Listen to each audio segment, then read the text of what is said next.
All across the United States, we are losing very distinguished buildings and public art that they contain.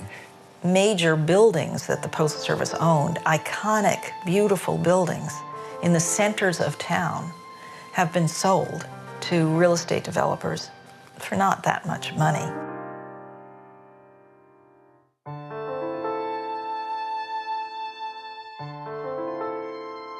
They were designed to be among the best buildings in town, architecturally distinguished, but also the craftsmanship.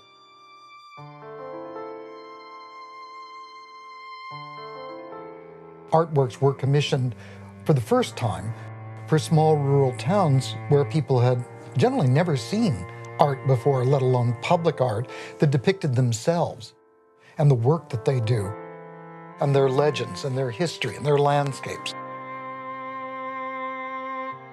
It was to ennoble Americans who do common work so that they would know that this is part of what constitutes a civilization, of all of us working together, doing our bit.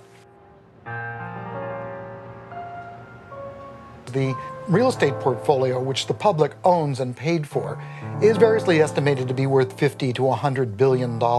So anybody who can get their hands on that is going to make out very nicely, like a bandit, perhaps. The Postal Service gave an exclusive contract to the world's largest commercial real estate company, CBRE, to not only sell our property, but also to advise them on what to sell and also to lease back property which the Postal Service doesn't own to it. So this is a very nice, cushy deal.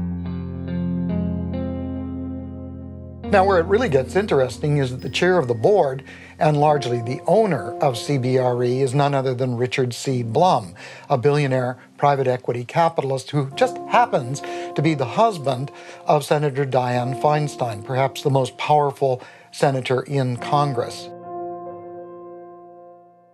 By any measure, this is a rather startling conflict of interest that nobody seems to have looked into and the press has scarcely mentioned.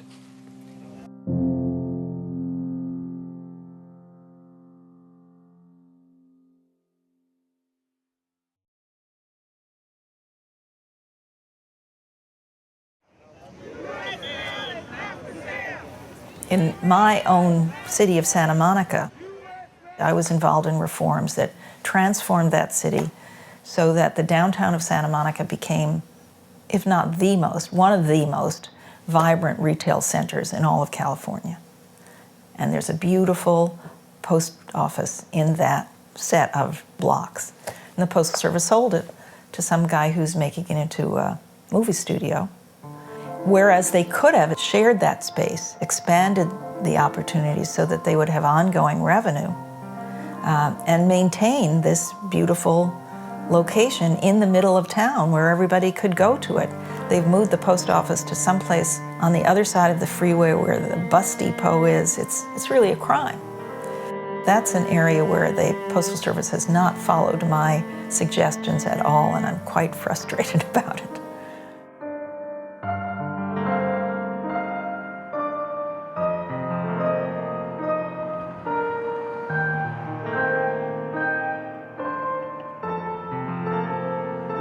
In Washington, D.C., you can go to the old post office and pay the President of the United States $24 for a cheeseburger.